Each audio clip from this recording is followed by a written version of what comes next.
فاخر واللي بيقتل المدنيين مجرم.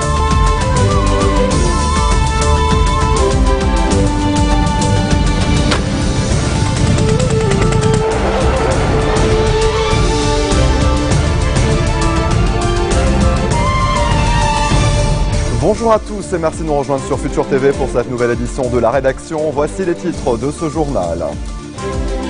La situation demeure volatile à Tripoli après la mort de Abdelrahman Diab, un responsable militaire du Parti arabe démocratique.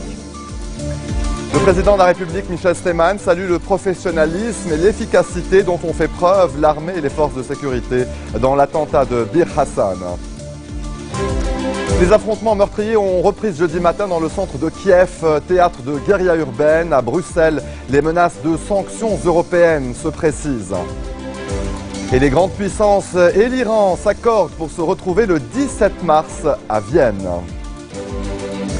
Je vous disais en titre, la situation demeure volatile à Tripoli après la mort de Abdelrahman Diab, un responsable militaire du Parti arabe démocratique. Au moins une personne a été tuée et plusieurs autres ont été blessés dans les accrochages qui ont éclaté après l'assassinat entre les quartiers rivaux de Bab el-Tebene et Jabal Mohsen.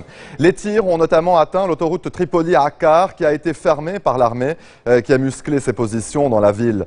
Le secrétaire général du Parti arabe démocratique, Fataïd, a estimé que la situation à Tripoli était devenue très dangereuse et que tous les partis politiques doivent assumer leurs responsabilités.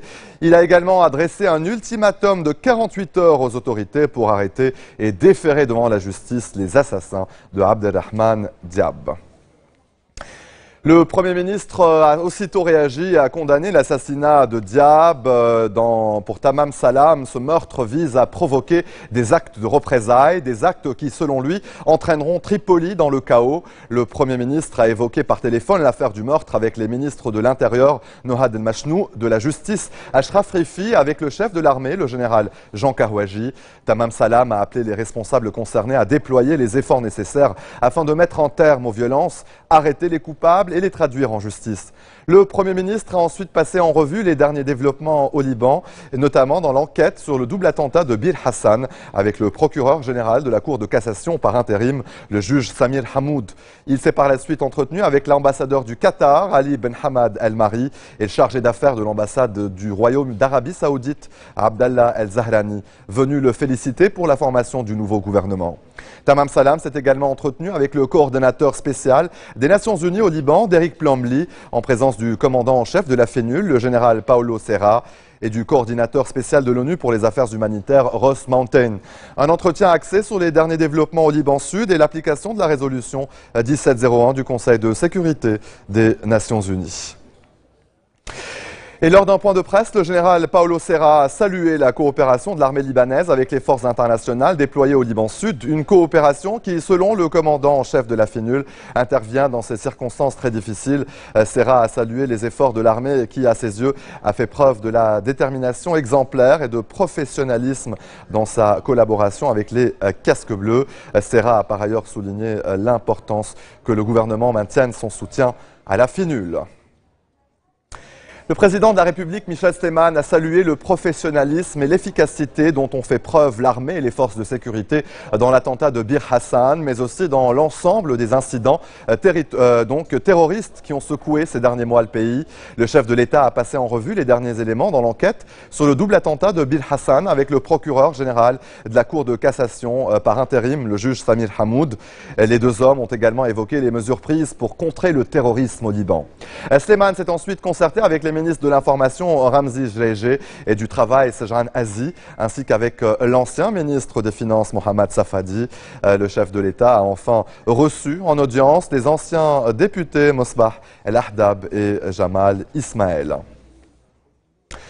L'ONU et les États-Unis ont fermement condamné le double attentat suicide qui a visé hier le centre culturel iranien à Bir Hassan, un attentat dont le bilan s'élève désormais à 10 morts et 129 blessés. Les restes humains de 4 corps ont été retrouvés sur le site de l'explosion et identifiés par des tests ADN. Le Conseil de sécurité de l'ONU a réaffirmé que le terrorisme sous toutes ses formes constitue l'une des menaces les plus graves pour la paix et la sécurité internationale. Le secrétaire général de l'ONU, Ban Ki-moon, a de son côté condamné l'attaque et présenté ses condoléances aux familles des victimes, au gouvernement et au peuple libanais. Washington a réitéré son ferme soutien au nouveau gouvernement, au peuple libanais, à l'armée et aux forces de sécurité dans leur lutte contre le terrorisme. L'administration Obama a exhorté toutes les parties à s'abstenir d'actes de représailles qui contribueraient au cycle de la violence. Allez, restez des nôtres, on se retrouve après cette très courte pause. A tout de suite.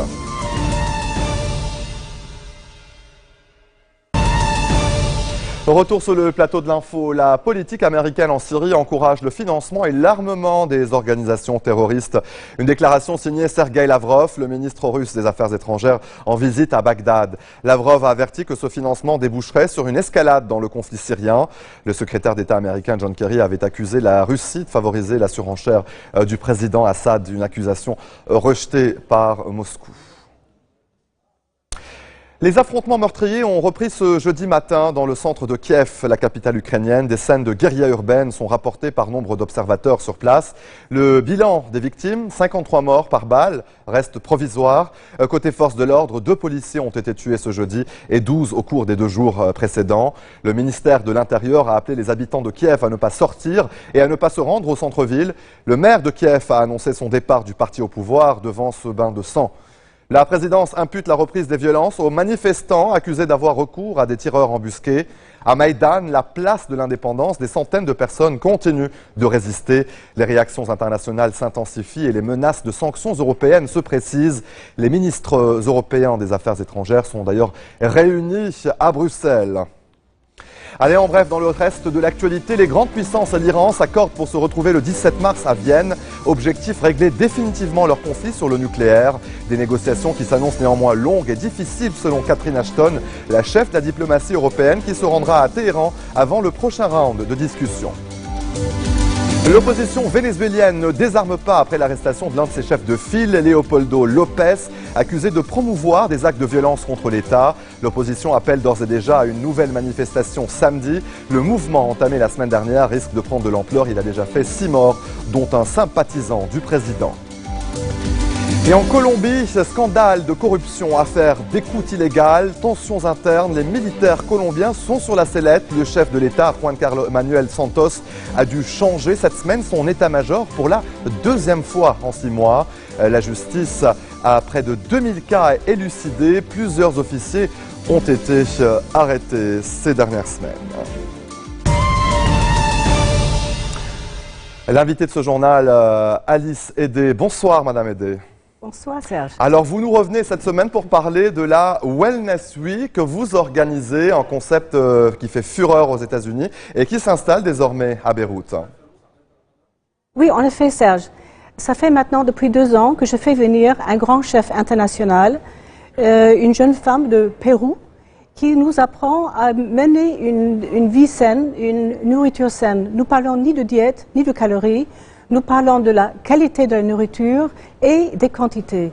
À part cela, dans cette semaine, nous avons du sport, nous avons des massages, nous avons des conférences sur le wellness, sur tout ce qui est pour le bien-être. Car avec la vie que nous avons beaucoup de stress. Au Liban, il y a beaucoup de stress. Mais nous pouvons faire une petite coupure. On peut venir pour 24 heures à Edessans, 3 jours, 4 jours, 1 semaine si on a de la chance. Mais dites-nous, justement, ce concept wellness, c'est justement pour se sentir mieux, manger, santé. Quelles sont les réactions justement de ces participants qui viennent vous rencontrer? Alors en général, les participants sont ravis. Et ils reviennent, chaque fois ils reviennent. Souvent ils reviennent avec des amis. Et même, il y a maintes personnes qui préfèrent venir chez nous au lieu de voyager. Car pour voyager, il faut prendre l'avion, c'est fatigant. Et ici, ils peuvent quand même rester proches de leur famille. Et à votre avis, quelle est la clé de succès, justement, de cette réussite qui a charmé, en tout cas, beaucoup d'Européens et beaucoup d'Américains? Donc, aux États-Unis et en Europe, maintenant, c'est connu. Une petite semaine par an, 2 fois par an même, c'est essentiel pour la santé et pour l'équilibre des uns et des autres.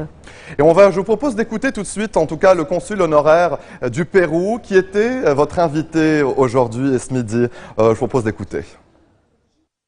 J'ai aimé le concept qui a été proposé par Alice Edé sur Wellness Journey, c'est-à-dire ce voyage pour nous connaître mieux, pour manger mieux, pour être mieux dans notre peau. J'ai aimé ce concept.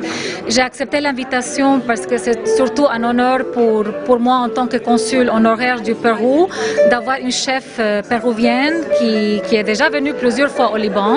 Elle s'appelle Brisa de Demostier. Et donc c'est un honneur pour nous, le ministère des Affaires étrangères, même si c'est une personne qui vient en tant que particulier. On ne sait plus ce qu'on mange, c'est quelque chose qu'on en parle souvent avec mon mari. Et je trouve que c'est très important de bien manger parce que lorsqu'on mange bien, on se sent mieux, on est plus énergétique, on peut faire beaucoup plus de choses, la tête marche mieux et simplement on a une sensation de bien-être. Non, il y a beaucoup de pression visuelle, graphique pour la femme, alors on doit avoir un certain look pour pouvoir avoir du succès dans notre carrière, dans notre vie personnelle. Mais pour moi, le concept c'est d'avoir du succès interne, être bien dans notre peau, pouvoir se sentir plein de confiance et de santé et de vigueur. Alors, je crois que le concept, c'est de se sentir bien en soi et puis ça se dégage. Ça se fait externe. Voilà. Oui. Peut-être une réaction, Madame Edé, justement à ce que vous venez d'écouter. Merci beaucoup. En même temps, quand mes invités, quand ils viennent, nous avons toujours un petit cadeau pour eux. Donc, il y a une petite douceur, il y a un savon, il y a un cahier de recettes avec des herbes. Et bien sûr, il y a le programme que nous avons pendant la semaine avec les listes des activités. Donc, c'est ouvert à tout le monde à partir du 24 avril, même avant, si vous voulez venir pour un week-end, vous êtes le bienvenu. Madame Edé, merci d'être venue justement sur notre plateau pour présenter cette Wellness Week et donc avis aux intéressés. Donc ça se passe donc dans les prochaines semaines, au mois d'avril, c'est ça, Madame Edé? Tout à fait, exactement. Merci encore une fois donc d'être venue sur notre plateau pour nous parler de la Wellness Week. Et c'est ainsi que se referme cette édition. Voici tout de suite le rappel des titres qui ont marqué l'actualité de cette journée. La situation demeure volatile à Tripoli après la mort de Abdelrahman Diab, un responsable militaire du Parti arabe démocratique. Le président de la République, Michel Sleiman, salue le professionnalisme et l'efficacité dont ont fait preuve l'armée et les forces de sécurité dans l'attentat de Bir Hassan. Les affrontements meurtriers ont repris ce jeudi matin dans le centre de Kiev, théâtre de guérilla urbaine. À Bruxelles, les menaces de sanctions européennes se précisent. Les grandes puissances et l'Iran s'accordent pour se retrouver le 17 mars à Vienne. Vous le voyez à l'écran, Catherine Ashton, la chef de la diplomatie européenne, qui est attendue à Téhéran d'ailleurs avant le début de ce second round de discussion. Merci de votre attention. Retrouvez-nous tous les jours à 16h40 heure de Beyrouth. Vous pouvez également nous suivre en ligne sur notre site web ou en téléchargeant notre application mobile. Excellente suite de programmes sur notre antenne.